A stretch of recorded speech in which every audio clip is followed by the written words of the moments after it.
Welcome to English Reading for Learning. The Widow and the Young Girls. A moral story: always think carefully before you act.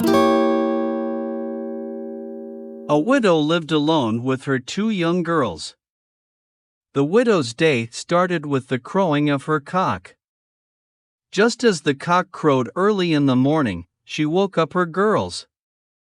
The girls did not like getting up so early or working all day. They were very lazy and preferred sleeping for long hours in the morning. One day, one girl said to the other, "Oh, our mother wakes us up because the cock crows. Let us kill the cock." So, they killed the cock and told a lie to the widow about how it had died. But this did not change the widow's habit. She was already accustomed to waking early and she knew of the misdeed by the girls. So she slept early and began waking her girls even earlier than before.